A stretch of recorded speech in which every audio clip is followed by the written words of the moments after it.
এটা কুঁৱা আৰু এটা কুকুৰা মুহূৰ্ততেই দুই ভাতৃসহ তিনিজনৰ মৃত্যু আৰক্ষী অধীক্ষক SDRF NDRF অহাৰ পাছতো বিফল হ'ল অভিযান ঘটনাৰ পাতনি মেলাৰ পূৰ্বে দেখুৱাই ল'ব বিচাৰিছো তিনিজন সুস্থ সুঠাম ডেকাৰ তিনিখন আলোকচিত্ৰ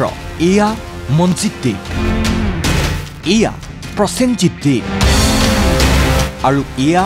অমিত সেন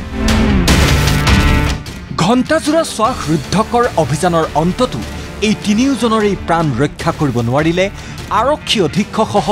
বিশাল উদ্ধাৰকাৰী দলে অৱশ্যে ঘটনাৰ পটভূমিও আছিল যথেষ্ট জটিল প্ৰথমে এই কুঁৱাটোত আবদ্ধ হৈ মৃত্যু হৈছিল এটা কুকুৰাৰ মৰা কুকুৰা নাদৰ পৰা উঠাই নাদটো পৰিষ্কাৰ কৰাৰ উদ্দেশ্যেৰে প্ৰথমে কুঁৱাত নামিল প্ৰসেনজিৎ কিন্তু কিছু সময়ৰ পাছতেই কুঁৱাৰ ভিতৰত প্ৰসেনজিৎ অচেতন হৈ পৰে লগে লগে প্ৰসেনজিৎক উদ্ধাৰৰ বাবে এইবাৰ কুঁৱাৰ ভিতৰত সোমাল মনজিৎ কিন্তু মনজিতৰো একেই অৱস্থা লাগিল হোৱা ধোৱা এইবাৰ অচেতন ভাতৃদ্বয়ক উদ্ধাৰৰ বাবে কুঁৱাত নামিল পিতৃ সত্যলাল দেৱ আৰু অমিত সেন নামৰ আন এজন স্থানীয় যুৱক কুয়াটার মধ্যে একটা মুরগি পড়ে গেছে পড়িয়া মারা গেছে তো মুরগিটারে কুয়াটার গন্ধ হয়ে যাব তো এটা পরিষ্কার করার লাগিয়া তারা ইয়েও লাগাইছিল মোটরের পাম্প যেটা এটাও লাগাইছিল কিন্তু দুৰ্ভাগ্যবশত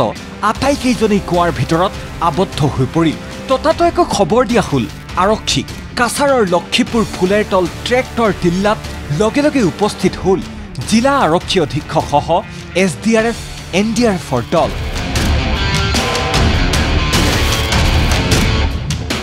নাদত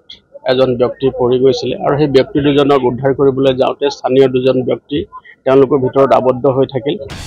উদ্ধাৰকাৰী দলটোৱে অক্সিজেন মাস্ক লগাই আটাইকে উদ্ধাৰ কৰি প্ৰেৰণ কৰিলে শিলচৰ মেডিকেল কলেজলৈ পৰতাৰে আমাৰ SDRF কাম কৰাৰ কাৰণে আৰু আমাৰ ফায়াৰ সাৰ্ভিসৰ ইমাৰ্জেন্সি সাৰ্ভিসে কাম কৰাৰ কাৰণে আমি লগে লগে আমি সোনকালে আমি তিনিজন ব্যক্তিকে উদ্ধাৰ কৰিবলৈ আমি সক্ষম হৈছো আৰু বৰ্তমান তেওঁলোকক আমি হস্পিটেললৈ এম্বুলেন্সৰ যোগেদি পঠাইছো কিন্তু তেতিয়ালৈ বহু পলম হৈ গ'ল সত্যলাল দেৱক বাদ দি তিনিওজনকে মৃত ঘোষণা কৰে চিকিৎসকে এই ঘটনাক কেন্দ্ৰ কৰি সমগ্ৰ লক্ষীপুৰ অঞ্চলতেই পৰিছে শোকৰ ছাঁ এনে অনাকাংক্ষিত ঘটনা দুনাই নঘটক সকলোৰে তাৰেই কামনা শিলচৰৰ পৰা মকসুদুল হকৰ ৰিপৰ্ট ND24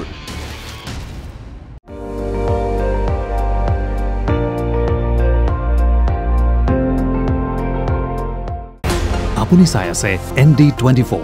সৰ্বশ্ৰেষ্ঠ নহয় সৰ্বোত্তমৰ দৌৰত